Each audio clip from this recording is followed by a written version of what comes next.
J'ai descendu l'Amazone à la nage, j'ai traversé l'Amazone à pied, et j'ai fait 27 tours du monde en voilier. Ça veut dire que j'ai vu la planète, j'étais privilégié de voir la planète comme très peu de gens ont vu la planète. Tu peux seulement avoir ce sentiment d'être 100% en vie quand tu sors de ta zone de confort un tout petit peu.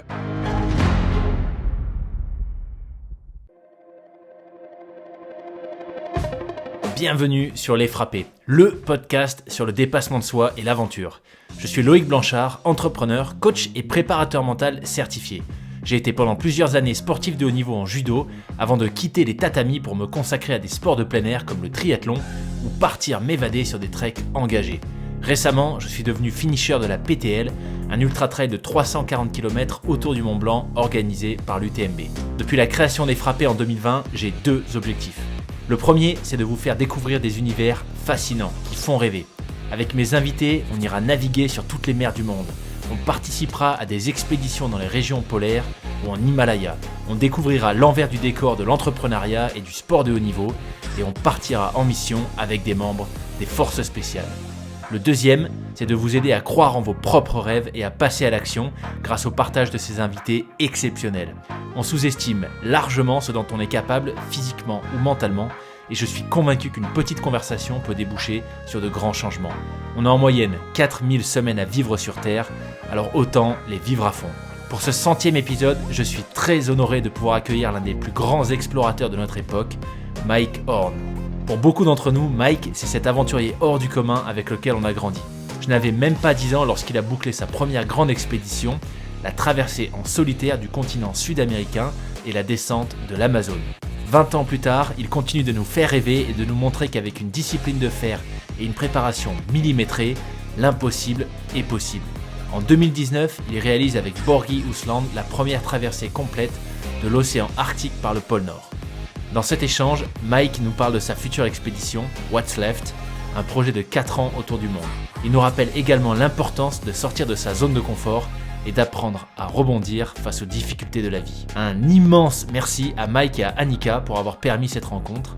Je vous souhaite une excellente écoute. Cet épisode est sponsorisé par Andonora.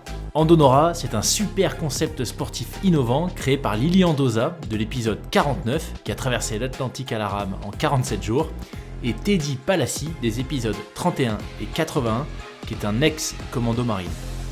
La mission d'Andonora, c'est de rendre le sport en entreprise accessible à tout le monde de manière simple, ludique et ultra personnalisée. Si vous souhaitez par exemple vous lancer sur votre premier semi avec des collègues de travail, eh bien Andonora pourrait tout à fait vous créer des parcours spécifiques pour vous permettre de progresser ensemble directement au départ de vos bureaux. Vous savez quelle est la proportion de salariés qui pratiquent du sport en entreprise ?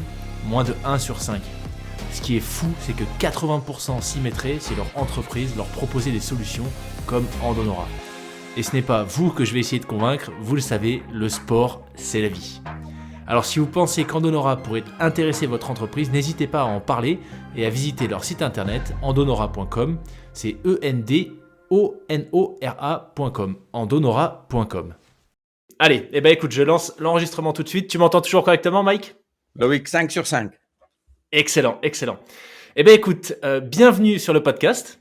Écoute, pour moi, c'est un plaisir de toujours parler, partager mes expériences avec les autres et puis à travers des podcasts. C'est sûr que c'est un moyen incroyable de s'évader un tout petit peu. Ouais, complètement d'accord avec toi. Et écoute, je voulais te remercier une nouvelle fois. Je l'ai dit plein de fois à Annika, mais je suis très très très content de te recevoir. Pour tout te dire, quand j'ai créé le podcast en 2020, je m'étais dit qu'un jour, tu vois, si j'arrivais à recevoir quelques invités, ce serait un succès. Et évidemment, tu étais dans la liste. Donc, merci beaucoup de te libérer. Je sais que tu es très, très occupé. Donc, on va faire en sorte que cette interview soit la plus efficace possible. Oui, super. On peut attaquer. Écoute, la première question que je voudrais te poser, c'est par rapport à l'épisode que j'ai fait avec Annika et Jessica en 2021. Et elles m'avaient parlé d'un voyage qui les avait marqués. C'était votre premier voyage ensemble au camp de base du K2. Et je voudrais savoir si tu pouvais, toi, nous en dire un petit peu plus sur comment est-ce que tu l'as vécu, ce premier voyage en famille après l'événement tragique du décès de Cathy. Et qu'est-ce que vous en avez retiré en tant que famille ? C'est vrai qu'on était, la famille Horn est pas une famille ordinaire, ni extraordinaire non plus. Mais on fait des choses qui est vraiment un peu, ça colle à notre image et ça colle à notre façon de vivre. Et puis, comme Annika et Jessica voulaient toujours aller à Disneyland, j'ai décidé de l'amener en fait au pôle Nord quand Annika a eu 14 ans et Jess 12 ans. Ils ont traversé une petite île, Bylot, quand ils ont eu 11 et 12 ans aussi. Ils ont fait un tour du monde avec moi quand ils ont fini l'école et puis ils ont pris une année un peu sabbatique pour venir avec moi sur mon bateau et puis on a fait l'Australie-Japon et puis ça veut dire que j'ai essayé d'intégrer en fait Annika et Jessica de ma vie d'explorateur, qu'ils comprenaient un tout petit peu ce que je vis et pourquoi en fait je voulais être à l'extérieur et pas vraiment à la maison. Et puis, c'est sûr qu'après le décès de Cathy, cette dynamique a un tout petit peu changé et Annika et Jessica a pris un rôle plus dans l'administration de ce que je faisais et dans tout ce qui était média, tout ce qui était sponsor, des contrats. Mais ils arrêtaient un tout petit peu de faire des exploits à l'extérieur. Et c'était justement là où, après la décès de Cathy, on a décidé pas de rester à la maison et de pleurer, d'être triste, mais de s'évader et de retrouver la beauté de ce qu'on a eu avec leur maman et puis ma femme. Et c'était justement là où on a dit, mais pourquoi pas aller avec les 4x4 depuis la Suisse jusqu'au Pakistan et puis après marcher pendant une période de 8 jours sur les glaciers jusqu'au camp base du K2, que vous comprenez un tout petit peu pourquoi je veux me retrouver ici, dans un endroit qui est tellement magnifique, tellement unique et où je me ressource. Et puis, c'était justement là où tout de suite, ils se sont dit, oui, écoute, pour nous, ça va être une expérience, mais aussi, ça va guérir, en fait, cette manque qu'ils ont eu dans leur vie après le décès de Cathy. Et puis, il faut remplir les trous, en fait, dans notre vie. Et dès qu'on remplit des trous, c'est là où on accepte ce qui se passait dans les passés. Et puis, c'était justement là où, avec Annika et Jess, on a parti. Et puis, on a poussé les limites. On a marché jusqu'à on était fatigué. On dormait, mais froid dans les tentes. On adaptait à l'altitude. Et puis, en travers de toutes ces expériences vécues, ça a soudé notre famille. Et cette soudage de famille, quand tu perds quelqu'un qui était tellement important comme Cathy, était vraiment important pour nous d'accepter qu'on doit continuer de vivre et puis qu'aujourd'hui, on doit dire merci de tout ce qu'on a eu avant et puis on ne doit pas regretter ce qu'on n'a pas eu. Super message. Super message. Et écoute, c'est très intéressant ce que tu dis, tu vois, sur l'objectif qui était pour toi que Annika et Jessica comprennent comment tu te sentais dans ces environnements. Parce que justement, Jessica, ce elle expliquait sur l'épisode, c'est qu'un matin au camp de base du K2, en sortant de la tente, elle t'a vu, tu étais en train de regarder le sommet. Et elle expliquait dans l'épisode que c'est à ce moment-là qu'elle a compris ce que tu disais quand tu dis que tu te sens vivant dans ces environnements. Et donc, moi, c'est un peu ce que je voulais te demander, tu vois, qu'est-ce qui fait que qu'est-ce que tu retrouves dans ces environnements très préservés, un peu lointains, mystérieux, etc., qui fait que tu te sens 100% vivant plutôt que dans ton canapé à la maison? Tu peux seulement avoir ce sentiment d'être 100% vivement en vie quand tu sors de ta zone de confort un tout petit peu. Et puis, je peux pas dire tu dois prendre des risques. je dis seulement que tu dois sortir de ce que tu fais habituellement et que tu contrôles. Et tu vas un peu dans l'inconnu. Et puis, d'y aller dans l'inconnu, c'est pas toujours d'être dans un milieu qui est contrôlé et qui est géré avec un planning précis. De sortir de ta zone de confort, ça veut dire que tu dois avoir des émotions différentes. Des émotions comme on a la peur, comme on a un doute, comme on est un peu perdu, on ne sait pas exactement ce qu'on va faire. On marche là où on n'a jamais marché. Et dès que tu sors de cette zone de confort émotionnellement ou psychologiquement et physiquement, c'est là où tu connectes à toi-même et tes instants de survie. Et puis, on oublie que souvent qu'on doit presque faire des choses qu'on n'aime pas faire dans la vie pour retrouver qui on est. On peut pas seulement faire des choses qui nous plaisent parce que c'est là où je me ressource, c'est là où je deviens plus riche parce que je suis fragile et je suis dans un milieu inconnu et c'est éventuellement dangereux et c'est peur est omniprésent. C'est là où, en fait, tu peux ressourcer tous ces doutes que tu as avec la nature. Et tu peux vraiment voir que si les gens sont pas à l'aise, en fait, dans leur esprit, qu'ils ne peuvent jamais se mettre dans cette situation-là. Ça me fait penser, tu vois, cette notion de peur. Sur le podcast, j'ai eu la chance de recevoir plusieurs membres des forces spéciales françaises, des commandos marines en l'occurrence. Et je sais que tu es passé par l'armée toi aussi, très jeune en plus. Il me semble que tu n'avais même pas 18 ans quand tu es rentré dans les forces spéciales sud-africaines. Tu dirais que cette expérience, où je pense que tu as dû vraiment sortir de ta zone de confort, qu'est-ce qu'elle t'a apporté pour tout ce qui concerne justement maîtriser ses peurs, accepter ses doutes et affronter l'inconnu? En fait, moi, je pense que la plus grande atout ou la plus grande valeur que je retrouvais, c'était de savoir que je dois compter sur mes propres sources. Je peux demander à personne dans un moment dangereux de m'aider si leur vie est aussi un danger. Je dois m'aider moi-même. Et ça, c'est vrai. On oublie des fois que, en fait, dans les situations qui est dangereuses et dans les situations où notre vie, on peut perdre notre vie ou notre vie est un peu fragile, c'est que chacun de nous va essayer de se sauver lui-même.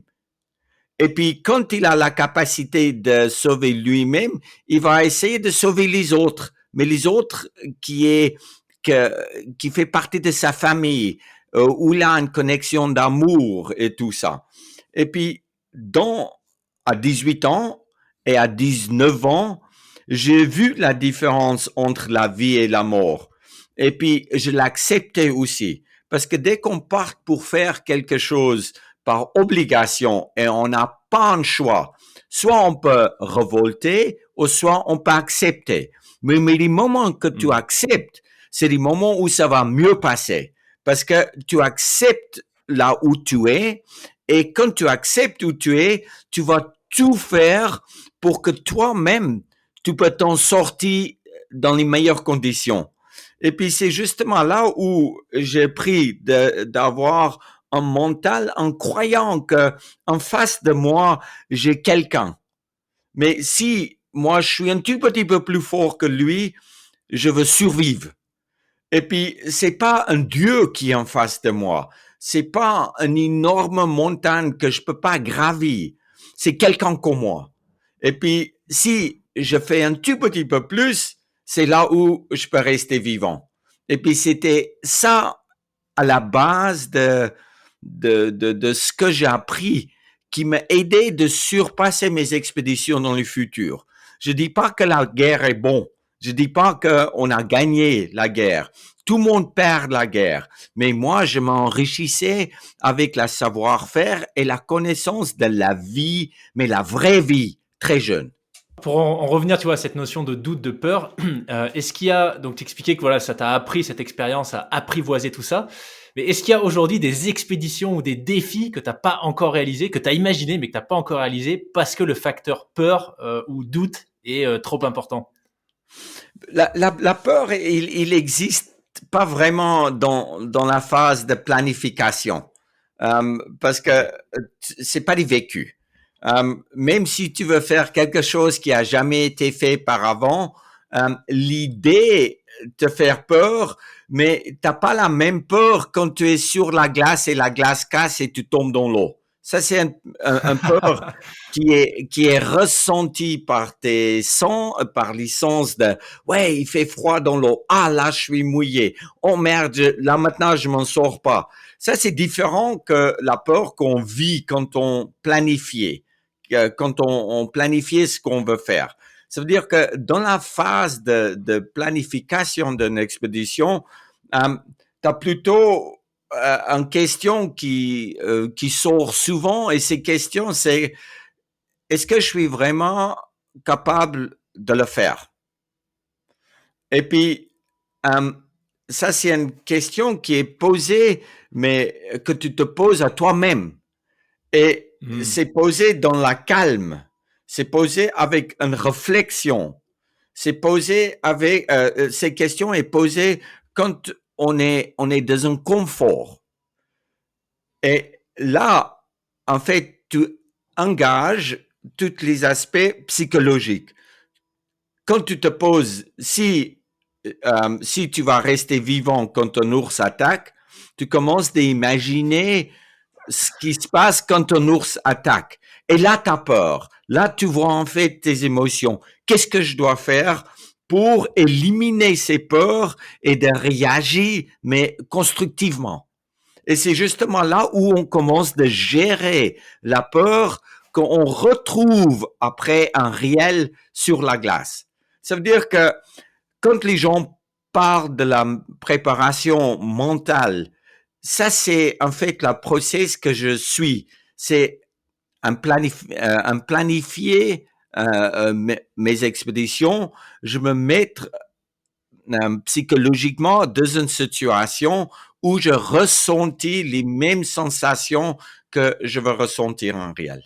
Alors tu nous parles de planification d'expédition. Annika m'avait dit qu'on pouvait en parler, donc est-ce que tu peux nous en dire plus sur ce qui arrive? Ben, écoute, là, c'est sûr que avec notre situation géopolitique, avec tu vois, on parle d'inflation, on fait la grève. Moi, je préfère pas de vivre dans ce monde aujourd'hui. Je suis mieux toute seule en fait sur la glace quelque part. Je suis peut-être mieux avec ma vie en danger à 7000 mètres dans les Himalayas.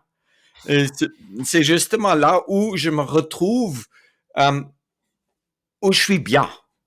Et puis, Annika et Jessica et moi, on se mit autour d'une table en disant, mais qu'est-ce qu'on va faire dans la future?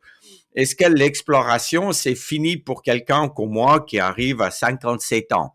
Non, l'exploration, c'est pas fini quand tu arrives à 57 ans. C'est là où ça commence vraiment, quoi.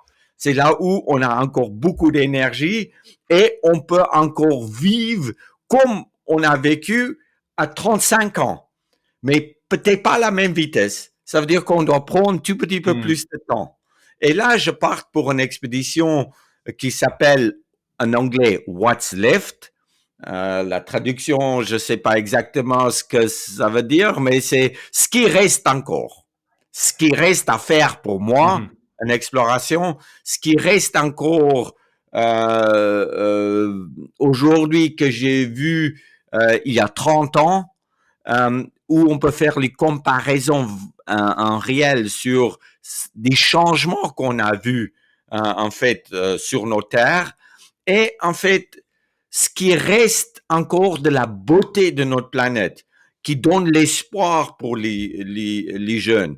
Aujourd'hui, il y a beaucoup de jeunes qui est angoissé parce qu'on pense que notre planète est foutue. On pense que c'est fini, que les problèmes de sécheresse, de feu qu'on a, de inondations avec beaucoup trop de pluie et tout ça, ça devient presque un problème trop grand à gérer pour la génération à venir.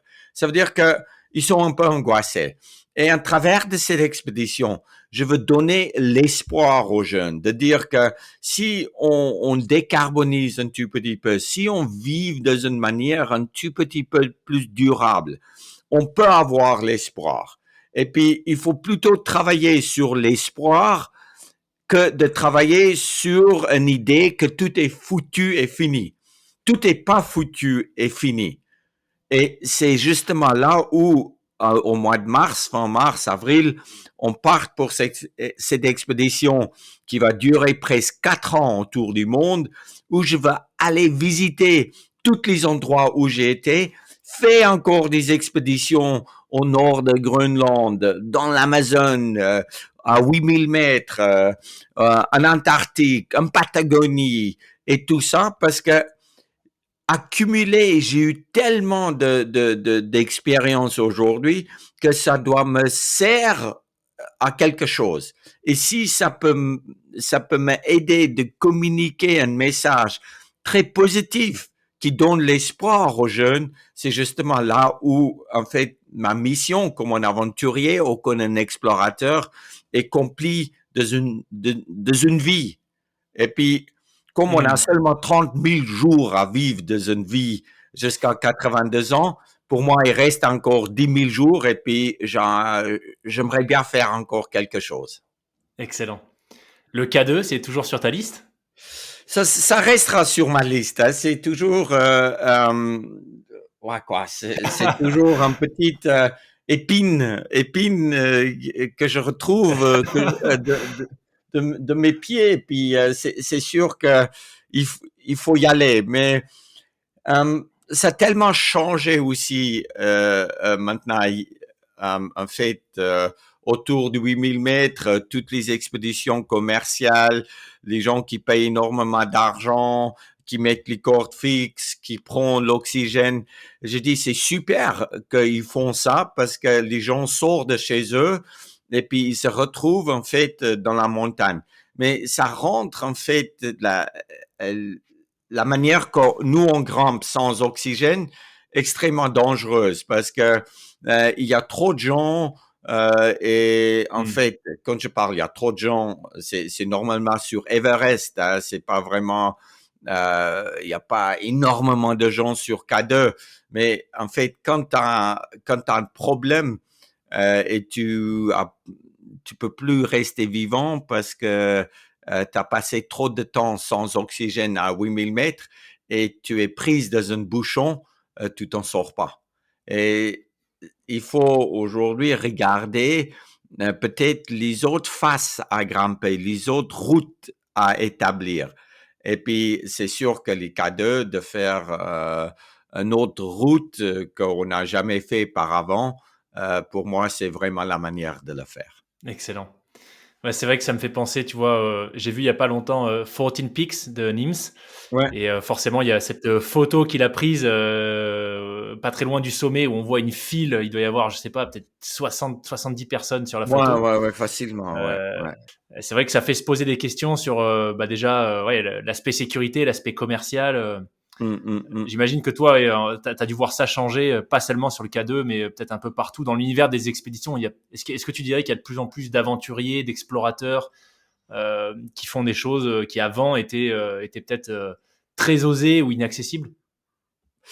C'est sûr qu'en fait, quand on parle de la commercialisation des exploits, euh, quand tu gagnes correctement ta vie et tu peux payer 50 000 francs suisses pour grimper Everest ou même il y a des gens qui payent jusqu'à 1 million pour le faire. faut assurer que les gens peuvent presque arriver au sommet. Et pour assurer que des gens peuvent arriver au sommet, il faut amener beaucoup de porteurs, des Sherpas, mettre les cordes fixes, amener beaucoup de plus de tentes et un certain luxe qu'avant il n'y avait pas en fait dans cet milieu de la montagne. Même il y a 10 ans, 5 ans, c'était encore bien, bien acceptable et propre dans les camps bases. On était peut-être 13 ou 20 au camp base de K2. Aujourd'hui, on doit avoir une centaine peut-être au camp base des K2, mais tu as peut-être 8000 à Everest. Ça veut dire que 8000, c'est beaucoup trop. Et puis, quand tu vas amener un certain luxe, et il y a la télé, il y a le cinéma, il y a tout ça, tu ramènes ce que les villes t'offrent au camp base de Everest où on doit retrouver quelque chose d'autre. Si tu veux regarder la télé, tu as meilleur temps de rester à la maison en regardant la télé parce que l'impact environnemental, il est nettement moins que d'amener avec un hélico, des télévisions, des fours et tout ça, des lits au camp base de Everest. Et ça a changé. Mais je pense que ça donnait aussi du travail aux Népalais qui n'a pas gagné beaucoup d'argent. Et puis, en même temps, ça fait développer l'aventure et ça devient beaucoup plus accessible pour les gens d'arriver. Mais là, maintenant, ça fait en sorte que dès qu'il y a un problème, il y a un grand problème. Et c'est quand même la nature qui gère. Et c'est pas tout le temps toi qui gères.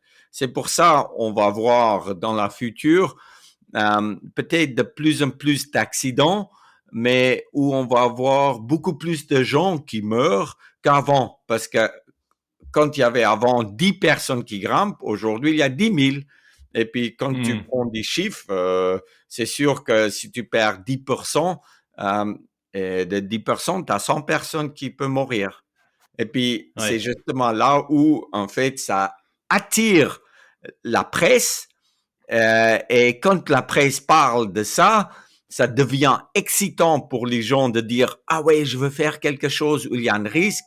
Ils vont là-bas et puis après, c'est sûr que ça attire encore de plus en plus de gens. Juste avant qu'on enregistre, Annika te l'a mentionné, cet été, j'ai fait une grosse course, la PTL, un 300 km. Et avant de partir, ça me faisait un peu peur, cette course. J'avais jamais fait un ultra trail comme ça. Et avant de partir, j'ai lu un livre que je pense que tu connais, qui s'appelle Endurance. En français, c'est l'Odyssée de l'endurance. L'expédition de Shackleton. Et ça, en fait, ça me fait penser à ça par rapport à ce que tu expliques sur le confort. Parce que j'avais lu ce livre en me disant... tout le monde me dit que c'est le récit d'une aventure extraordinaire, très difficile, et donc ça me permettra de relativiser, tu vois, pendant la PTL, sur le fait que c'est juste une épreuve de 6-7 jours. C'est quoi, toi, ta vision quand tu vois les expéditions justement aujourd'hui et ce que Shackleton et son équipage, je crois qu'il était 27, ont fait en 1915, où ils ont passé des mois sur la banquise avec des chaussons en peau de phoque, à manger juste de la viande et à s'orienter avec une carte et une boussole, ce qui est complètement hallucinant aujourd'hui. Loïc, c'est ça qui me faisait rêver, en fait, indirectement, quand j'étais beaucoup plus jeune.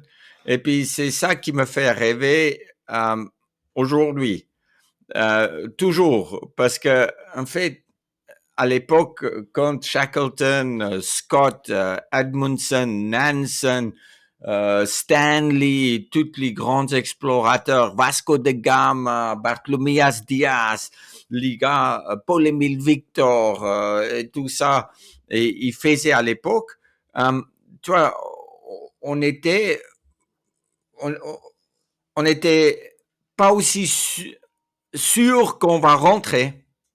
Et puis, tu es sûr que tu partes, mais tu es pas sûr que tu rentres. Et quand tu prends Shackleton et puis tu dis que Shackleton, il a fait une petite annonce dans les journaux quand il a cherché des gens pour aller avec lui. Et puis il a dit que je cherche des gens qui peut rester loin de la maison pour très longtemps. Je cherche des gens qui peuvent résister aux conditions extrêmes froides. Je cherche des gens qui veulent travailler pour rien, pas pour l'argent. Et la dernière truc qu'il a écrit, il a dit, je cherche des gens qui savent que de retourner, peut-être c'est pas possible. Et près de mourir. Waouh, Ça, incroyable. Ouais. chaque fois quand je parte en faisant mes expéditions, je parte et je sais que je vais avoir froid. Je gagne pas bien ma vie en faisant des expéditions. C'est après quand j'écris un livre ou je fais des conférences que je peux gagner un tout petit peu d'argent. Mais je suis pas payé pour faire les expéditions. Après, je sais aussi que je vais rester très longtemps loin de ma famille. Et il y a un prix à payer. Et puis en même temps, je sais que des retours n'est pas certain. Mais aujourd'hui, ce qui change un tout petit peu dans l'approche des gens, c'est que des gens veulent gagner de l'argent. Ils ne veulent pas avoir froid et ils veulent rester en contact avec leur famille tout le temps et ils veulent être assurés qu'ils peuvent rentrer. Mais c'est aussi la modernisation qui nous permet de demander ça. Et il faut aussi l'accepter. Ça veut dire qu'il y a la place pour tout le monde aujourd'hui. Super. Écoute, Mike, on surveille l'heure. Je vois qu'on arrive déjà au bout. Peut-être toute dernière question pour toi. Tu vois, on parlait du monde des expéditions, du fait qu'il y a de plus en plus de gens qui sortent de chez eux, des défis qui sont très médiatisés, populaires, comme l'Everest, par exemple. Est-ce que toi, tu as en tête des choses qui ont encore jamais été faites, tu vois, que ce soit dans le monde de l'aventure ou pas, comme par exemple le marathon sous les 2 heures, qui te semblent être les prochains défis que l'homme arrivera à battre? Mais écoute, l'homme n'arrête pas de progresser. Et puis, dans ce qui est expédition polaire, tu vois, j'ai traversé les pôles sud dans la partie des plus larges. J'ai traversé les pôles nord en 2019 avec Borghi du côté Alaska jusqu'à Svalbard. Ça, c'était des grands défis qui restaient à faire dans les régions polaires. Ça veut dire qu'en fait, j'ai descendu l'Amazone à la nage, j'ai traversé l'Amazone à pied, et j'ai fait 27 tours du monde en voilier.